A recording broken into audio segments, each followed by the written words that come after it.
Sobat sekalian, berjumpa kembali.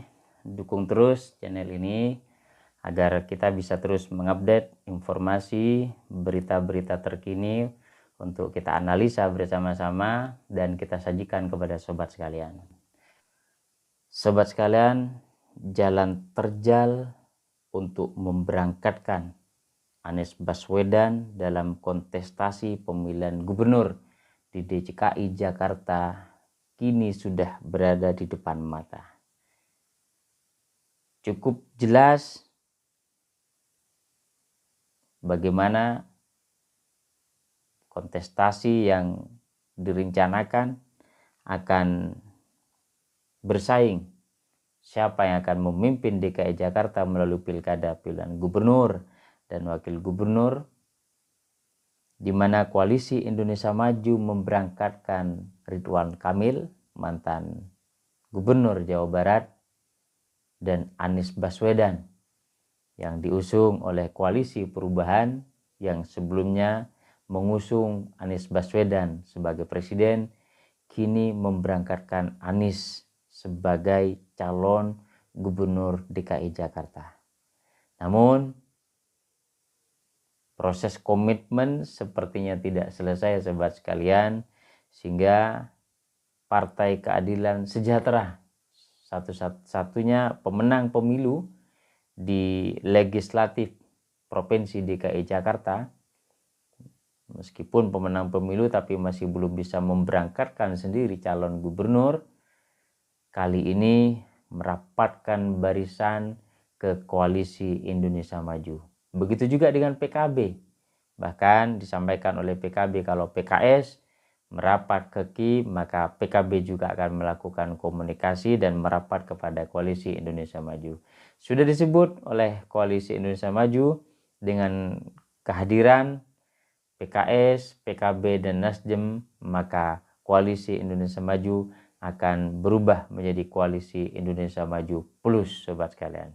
Jika ini benar-benar terjadi, sobat sekalian, maka wassalam, apa yang diinginkan oleh Anies Baswedan untuk kembali memimpin DKI Jakarta tidak akan mendapatkan tiket. Karena satu-satunya yang belum menentukan atau satu-satunya yang masih bersikukuh untuk memberangkatkan Anies Baswedan tinggal satu partai, yaitu PDI Perjuangan. Dan tentu suara PDI Perjuangan tidak bisa memberangkatkan sendiri karena memang belum cukup kuota untuk bisa mendapatkan tiket memberangkatkan sendiri Anies Baswedan sebagai calon gubernur. Akankah Ridwan Kamil melaju ke ganggang kontestasi pilihan gubernur DKI Jakarta melawan kotak kosong? Di saat sedang ramai, sobat sekalian, bagaimana komunikasi yang dibangun antara Koalisi Perubahan bergeser ke Koalisi Indonesia Maju begitu mengejutkan. Airlangga Hartarto sebagai Ketua Umum Partai Golkar tidak ada angin, tidak ada hujan, mengundurkan diri sebagai jabatan posisinya Ketua Umum Partai Golkar, sobat sekalian. Ini cukup menarik. Perhelatan pilkada serentak sebentar lagi sudah akan dimulai. Rekom pimpinan partai politik untuk memberangkatkan kader-kadernya yang terbaik sudah akan dipersiapkan. Tetapi pada saat yang mungkin dibutuhkan manajemen kepemimpinan di partai masing-masing, tidak ada angin, tidak ada hujan, Airlangga Hartarto mengundurkan diri sebagai Ketua Umum DPP Partai Golkar. Apakah ini akan merubah peta politik nasional bahkan di DKI Jakarta? Tentu ini kita akan menunggu siapa yang akan menjadi pengganti Airlangga Hartarto, ataukah masih dijabat kembali pada saat Munaslup yang direncanakan bulan Desember mendatang kembali dipimpin Partai Golkar oleh Airlangga Hartarto. Ini tidak menutup kemungkinan, sobat sekalian. Namun disebutkan oleh Ridwan Hisam ya, Ridwan Hisam ini menyampaikan bahwa ada 3 kelompok yang mendorong dilangsungkannya musyawarah nasional luar biasa Partai Golkar secepat mungkin. Artinya tidak sesuai jadwal yang diselenggarakan pada bulan Desember mendatang, sobat sekalian. Meski demikian, Ridwan ini enggan menyampaikan siapa 3 kelompok besar ini katanya. Apakah salah satunya juga ada dari istana, sobat sekalian? Entahlah, karena rumor yang beredar bahwa ada yang menghendaki atau menginginkan kepemimpinan tertinggi di Partai Golkar ini dipegang oleh orang istana begitu, sobat sekalian. Entahlah, ini yang juga mengklaim tidak terlibat dalam pihak-pihak yang menginginkan Munaslup, katanya Ridwan Hisam ini. Saya tidak perlu sebutkan, katanya Ridwan Hisam, tapi ada 3 kelompok lah yang sedang bekerja saat ini, katanya Ridwan Hisam. Ridwan Hisam ini salah satu anggota Dewan Pakar Partai Golkar. Kemudian Ridwan Hisam ini juga menyebut bahwa gejolak tersebut sebagai hal yang normal katanya dan wajar dalam partai politik termasuk Golkar.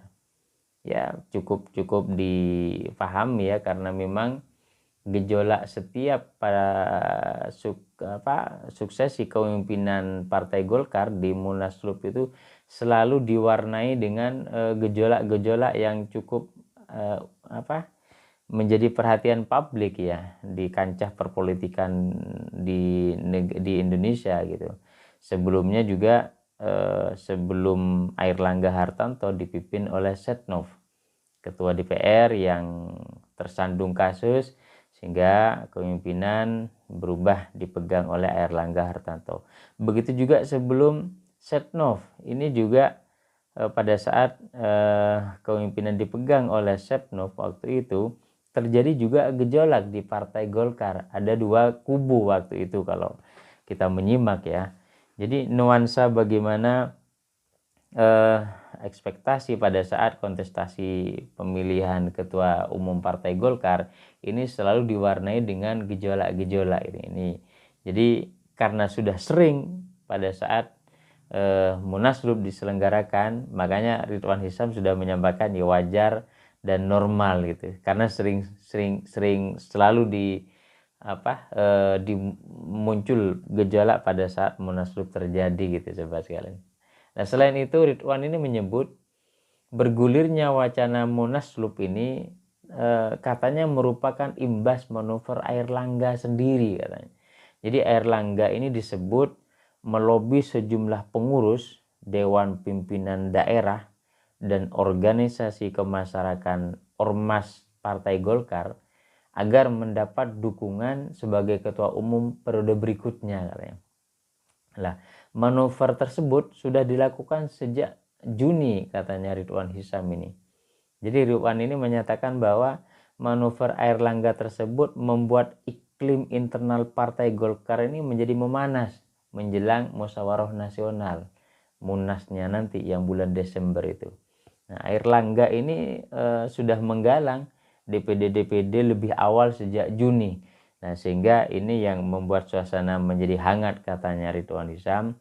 Kalau ada calon-calon lain ikut menggalang Munaslup, ini dampak karena Airlangga Hartarto ini yang memulai, jadi mencuri start sebelum pelaksanaan Munaslup yang rencana dijadwalkan bulan Desember mendatang.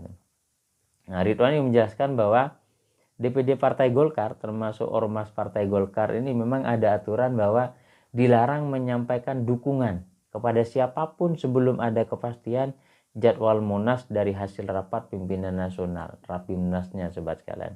Nah, karena itu manuver Airlangga yang melobi DPD Ormas Partai Golkar yang dianggap tidak tepat karena mencuri start sebelum Munas digelar. Ini yang disampaikan oleh Ridwan Hisam gitu.